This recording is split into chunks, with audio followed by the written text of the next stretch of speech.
दिमागको पावर र रोगको ठिक बनाउनेको इफेक्टको बारे त साइन्सलाई दोस्रो विश्वयुद्धदेखि नै थाहा छ। यसपालि म तपाईँलाई 3टा इफेक्टको बारे भन्न चाहन्छु। प्रायः चाहिँ तपाईँको सोसियल मिडियाको कमेन्ट अथवा तपाईँको औषधिले तपाईँलाई कसरी काम गर्छ भन्ने कुरा चाहिँ त्यसले गर्ने गर्छ। नम्बर 1 भनेको प्लेसबो इफेक्ट हो। प्लेसबो इफेक्ट डाक्टर हेनरी भन्ने अमेरिकन वैज्ञानिकले दोस्रो विश्वयुद्धकालमा जब दुखाइ कम हुने, मोर्फिन को सप्लाई कम भयो नि, घाइते भएको सिपाहीलाई दुखाइको सट्टामा नुन पानी दिन थाल्नुभयो। तर जब दिमागले चाहिँ मैले औषधि पाएँ भने त्यो विश्वास गर्छ नि, दिमागबाट एन्डोर्फिन्स अथवा डोपामिन अथवा ह्याप्पी हर्मोन्स निक्लेपछि बिरामीलाई भावनात्मक रूपमा नुन पानी मात्रै दिँदा पनि दुखाइ कम भयो भनेर फिलिङ आयो र बिना औषधि पनि दुखाइ कम भयो। यसलाई प्लेसबो इफेक्ट भनिन्छ। यो प्लेसबो इफेक्ट साइन्सलाई 100 वर्ष अगाडिदेखि नै थाहा छ। त्यही भएर रिसर्च गर्दाखेरि मात्र दिमागी कारणले गर्दा चाहिँ रोग ठिक भयो कि भनेर प्लेसबो पनि ट्रायलमा गरिन्छ। प्लेसबो इफेक्टले औषधि काम गरे जस्तो देखियो कि देखिएन भनेर।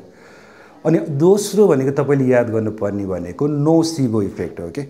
अब तपाईँले 5 वर्षदेखि बिना अप्ठ्यारो खाइरह औषधि कहीँ टिकटकमा अथवा न्युजपेपर पढ्नुले टाउको दुखाइ कहिले नदुखे टाउको, जब तपाईँले ध्यान दिनुहुन्छ नि तब तपाईँलाई त्यो साइड इफेक्टहरू आउन सक्छ।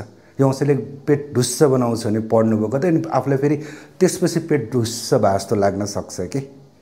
त्यो भनेको नोसिबो इफेक्ट हो। र सायद टिकटकमा यो साइड इफेक्ट नभएको भनेर अब जसले रिसर्चै गरेको छैन कुन आधारमा उनीहरूले साइड इफेक्ट भन्न सक्छन् र त्यस्तो भिडियोमा तपाईँहरू झुक्किनुहुन्छ कि।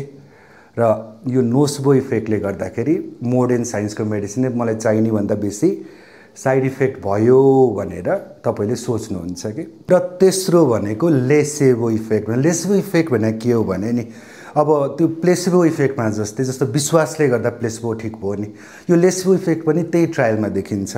कहिलेकाहीँ बिरामीलाई सही नै औषधि दिएको हुन्छ जुन पछि गएर प्रमाणित भएको छ, तर बिरामीले मैले सक्कली औषधि नक्कली औषधि पाएँ कि भनेर सोच्यो भने पनि दिमागको असरले गर्दाखेरि सक्कली औषधिको पनि प्रभावकारिता घटाउँछ कि।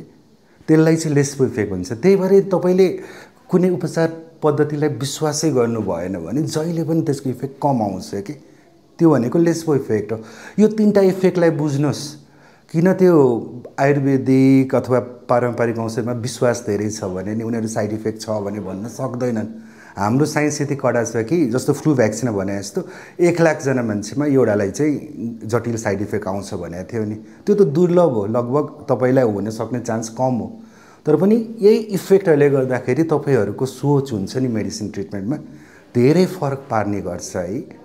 जहिले पनि सचेत बनौँ र जहिले पनि खुल्ला आँखाले प्रश्न गर्ने गर्नुहोस्।